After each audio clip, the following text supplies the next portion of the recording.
మరి యేసుక్రీస్తు నామములో ఈ యొక్క కార్యక్రమం చూస్తున్న సహోదరులకు మరోసారి వందనాలు. ఈరోజు అతి ప్రాముఖ్యమైన అంశం మన మానవ శరీరంలో అతి చిన్న అవయమైన నాలుకను గురించి ఈరోజు కొన్ని సంగతులు దేవుని యొక్క వాక్కుగా రాబడ్డ మాటలు మనసుద్దాం. నోరు మంచిదైతే ఊరు మంచిదని మన యొక్క సామెత చెప్పుకొస్తున్నాము. మన మంచోళ్ళమన్నా చెడ్డోళ్ళమైన మన యొక్క నాలుక మన మాట మీద ఆధారపడదు కాబట్టి నాలుకను గురించి బైబిల్ ఏం చెప్తుంది, నాలుక యొక్క భద్రత.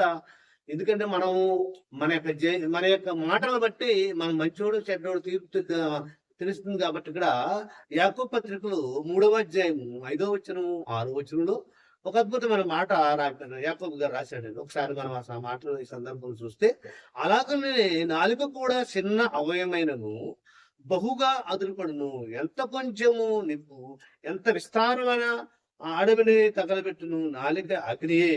నాలిక మన అవయవులు ఇచ్చబడిన పాప ప్రపంచమై సర్వ శరీరమునకు మాల్యమును కలగజేయచ్చు, ప్రకృతి చక్రమునకు చిచ్చు పెట్టును, అది నరకము చేత చిచ్చు పెట్టబడును.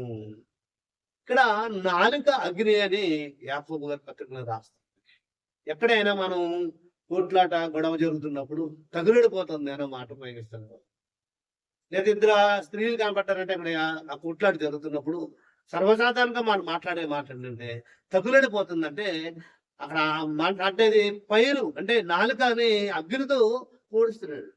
ఈ నాలుక లోన మనకి లాలాజలంలో ఎప్పుడు నాలుతున్నా లోనున్న చీపు రాలేదు, కానీ ఆ నాలుక బయటకు వచ్చిందంటే చాలా బాగుంది. అందుకే ఇక్కడ అన్నాడు యాకోబు పత్రికలోనే 5వ అధ్యాయంలో 3వ అధ్యాయం 5వ వచనం, అలాగనే నాలుక కూడా చిన్న అవయమైనను బహుగా అదురుపడును అన్నాడు. మనం ఏదైనా మాట్లాడుతున్నప్పుడు అదిరిపడుతున్నాడు మనిషి, అదిరిపడుతున్నాడు. కాబట్టి నాలుక ఎంత ప్రమాదకరమైందో ఆ నాలుకల గురించి బైబిల్ చెప్తున్న నగ్న సత్యం ఏంటంటే 6వ వచనంలో 3వ అధ్యాయం 6వ వచనంలో నాలుక అగ్నియే. నాలుక మన అవయవములు ఉంచబడిన పాప ప్రపంచమే సర్వ శరీరమును గమాల్యమును కలగజేసు, ప్రకృతి చక్రానికి చిచ్చి పెడుతుందంటే నేను నాలుక. ఈరోజు ఎందుకు భద్రం నాలుక అన్నామంటే, లేచిన దగ్గర నుండి పడుకున్న వరకు మనం మాట్లాడే మాటలు మనం ఆలోచిస్తే లోక సంబంధంగానే మనం ఆలోచిస్తున్నాం. కాబట్టి ఈ ప్రకృతి చక్రానికి చిచ్చు పెట్టేది ఏదంటే మన నాలుకే.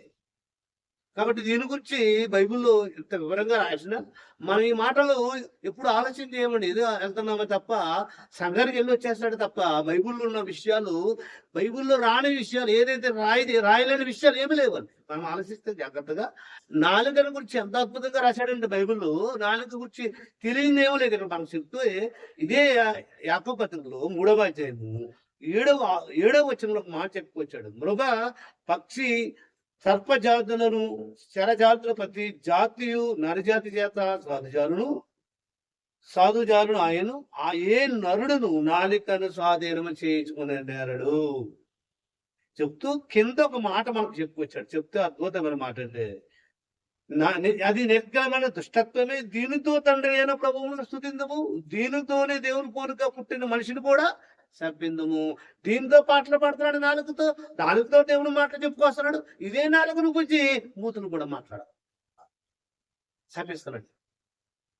ఎందుకు చెప్పవలసి వచ్చింది ఈ మాటలు అంటే, క్రైస్తవ సమాజం ఎలా అయిపోయిందంటే ఆదివారం ఉంటున్న భక్తి సోమవారం మాట్లాడుతున్న మాటలు తీరి చూస్తే అన్నిటి కూడా మాట్లాడండి పరిస్థితి ఉంటుంది ఇక్కడ. అది ఇక్కడ అన్నాడు యాకోబు గారు రాస్తూ 3వ అధ్యాయము 8వ వచనంలో ఏ నరుడు నాలుకను స్వాధీనం చేసుకుని అన్నాడు. దీనితో 9వ వచనం అన్నాడు, దీనితో ప్రభు అనే దేవుని స్తుతిందము, దీనితోనే దేవుని పోలిక పుట్టిన నరును కూడా శపిందము. ఒకే నాలుక దేవుని స్తుతిస్తుంది, ఇటు శపిస్తుంది. తగులడిపోతుందండి. ఎందుకు తగులడిపోతుందంటే అడవికి చిచ్చి మనం ఎలాగైతే నిప్పెట్టిస్తే ఎలా తగులడిపోతుందో మనిషి మాటలు, మనిషికి మాటలకున్న పవరు, ఈ మాటలు జీర్ణించుకోలేక అనేక మంది నిత్యనరకం జారిపోతుంది. లేచిన దగ్గర నుండి పడుకునే వరకు నాలుక ఆడుతూనే ఉంటుంది. నరం లేని నాలుక ఇష్టమైన మాట్లాడుతాను మనకు చెప్పుకొస్తున్నాము. నరం లేని నాలుక ఇష్టం. కొంతమంది నోటు మాట్లాడుతున్నాడంటే నాశనాత్మక మాట్లాడుతున్నాడు. కాబట్టి నాలుక ఎంత ప్రమాదకరమైందంటే ప్రకృతి చక్రానికి చించి పెడుతుంది. నాలుక అది చిన్న అవయవం శరీరంలో, ఈ చిన్న అవయవం అదిరిపడుతుంది అన్నాడు. ఎందుకు ఇక్కడ చెప్తూ ఇదే నాలుకతో దేవుని స్తుతిస్తున్నాము, దేవుని పాటలు పాడుతున్నాడు. ఇదే నాలుకను ఉపయోగించి మనుషులు బూతులు తిరుగుతున్నాడు. ఆదివారం పాటలు పాడుతుంటాడు, మీటింగ్ టైంలో పాటలు పాడతాడు. మామూలు టైంలోనేమో దేవుని పోలి పుట్టిన మనిషిని కూడా శపిస్తున్నాము. ఆ నాలుక మనం నాలుకను కంట్రోల్ చేసుకోవాలంటే దేవుని వాక్యం మన యొక్క హృదయంలోకి వచ్చేస్తే మన నాలుక మన హృదయంలోకి వచ్చేస్తున్నాం. దేవుని వాక్యం కనుక మన సమృద్ధిగా మన హృదయంలోకి వచ్చేస్తే మన నాలుక మనకి సాధ్యం. ఒకసారి ఒక మాట ఈ సందర్భంలో చదువుకుని మనకున్న ముగ్గు చేసుకునే మాటలు కొలసీ పత్రికలో రాయబడ్డ మాటలు మనం ఆలోచిస్తే 3వ అధ్యాయం మన నాలుక మన యొక్క స్వాధీనములకు రావాలంటే పౌలు గారు కొలసీ సంఘానికి రాస్తూ ఒక అద్భుతమైన మాట ఇక్కడ చెప్పుకొస్తున్న మాట మనం చూస్తే ఒకసారి కొలసీ పత్రిక 3వ అధ్యాయంలో దేవుని మాటలు మన హృదయంలోకి వస్తేనంటే 3వ అధ్యాయము 16 వచనంలో